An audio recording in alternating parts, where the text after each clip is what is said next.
Welcome to Dynamic Health and Fitness and our M3 training systems.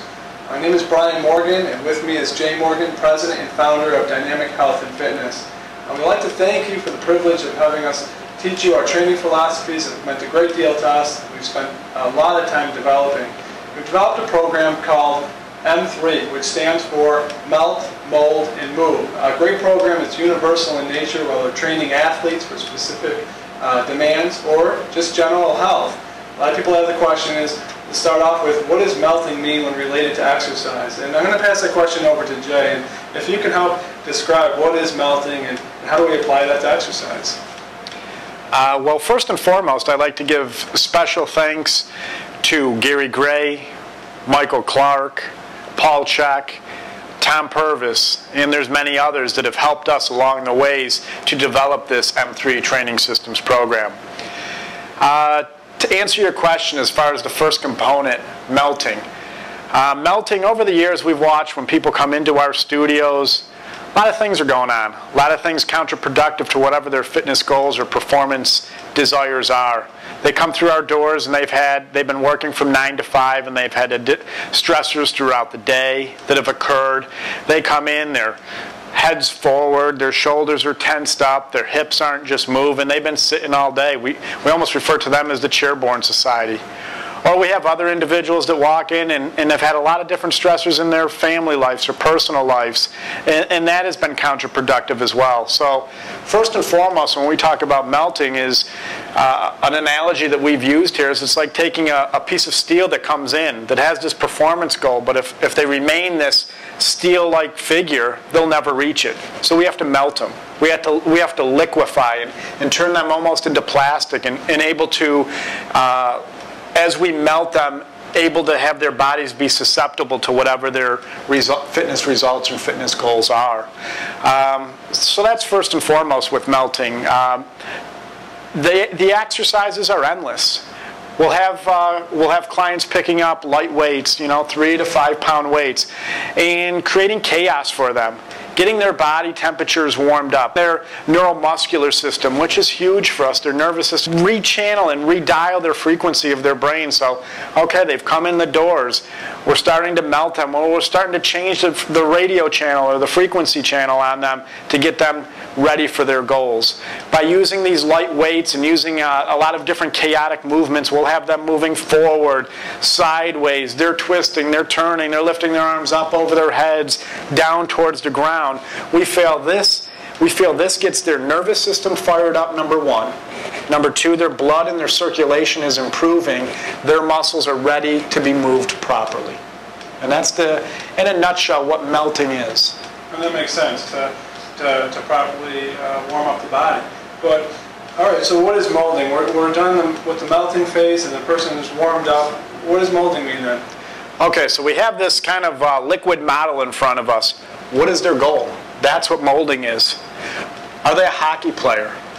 Are they looking to play tennis later on? Are they looking to run? Are they looking just to be able to walk on a treadmill? Whatever those goals are, that's what we have to mold them to. So we'll take them through a series of motions, whether it's using, as you'll see in a few moments, whether it's using our true stretch, whether it's using the floor as a modality, whether it's taking them even potentially on the table for neuromuscular stretching. We're looking to mold them to whatever the objectives are for that day. And the key is, it can always be different. Depending on what they came in, there might be a different goal, even above and beyond what their overall goal is. But that's what molding is, taking them through a series of movements to get them prepared to swing the baseball bat or swing the golf club. For example, if you took a golfer, and let's say that their objectives for the day is they were going to be playing 9 or 18 holes later on during the day. Does doing stretches where you're kneeling on the ground or laying on the ground stretching out your hamstrings really answer the answer or solve their need on the golf course? I would say no. I mean, would stretching in a sense be, and molding them, be something where you put them into a golf swing, the end motion of a golf swing, or the beginning motion, excuse me, of the golf swing, and start driving their hips to the front, to the side, taking turns, or going through that follow-through in the golf swing and moving their hips through there, or moving their arms. You really, for example, if you're dealing with a golfer, Well, molding better smell a lot like golf. They better look at it and say, boy, that guy or girl, they're ready to hit the course. That's what it sounds like. So we could have several people come in and work with you, and molding would be tailored specifically to what their goals are, what their lifestyle is. Does that make sense? And that's why you can't give a specific answer to what mold is. Okay. Because it is it could be a wide variety of exercises or programs for that. And it seems like the way that you're talking, that kind of leads us right into the move. Am I right by that, and getting into the movement phase of M3? Well, after you've melted them, you've then gone in like a piece of clay and molded them to whatever their goal is for the day or for long term, then yes, you're right, you move them. And that's what we're all about here, whether it's you're coming into our studio or whether you're doing our online programs or DVDs and our M3 training systems to whatever specific program that is. Yes, we're going to move you.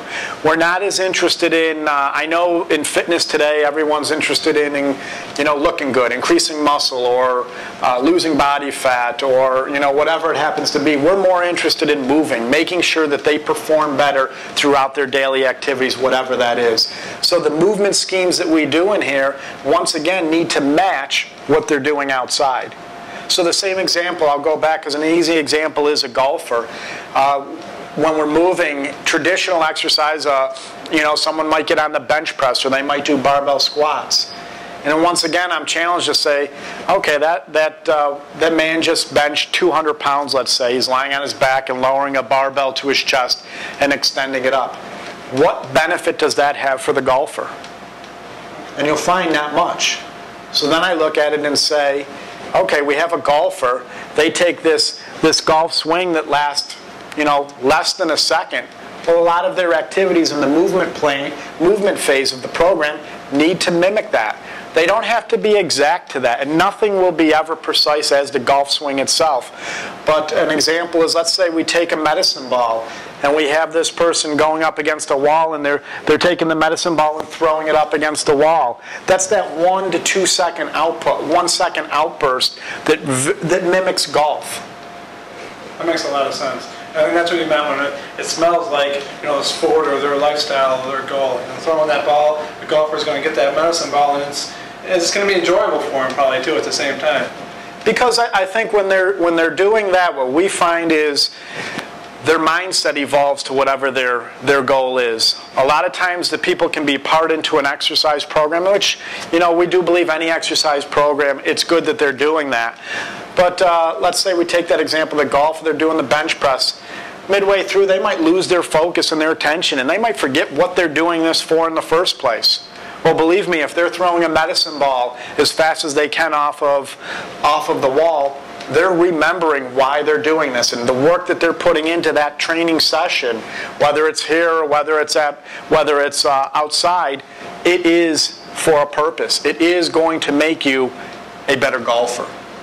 And I think that's what makes us so proud about M3 in the training program, is it's tailored specifically for the end result in mind. In the end person in mind, what is their lifestyle, what is their goal, and that's a unique niche. Many programs that we have seen, whether at a certain health club, in our magazines, or on television, it's not a one-size-fits-all world out there, and we definitely need to have that uniqueness, because no two people are alike, and that's what M3 offers to you. And most importantly, to understand better what we're talking about is to do the program. So we hope you enjoy a vast amount of products that we've developed, whether again just for general health or for athletes, that incorporate our M3 training philosophies. And we hope you enjoy them. And thank you once again for giving us this time. Thank you, Jay, and we appreciate your program.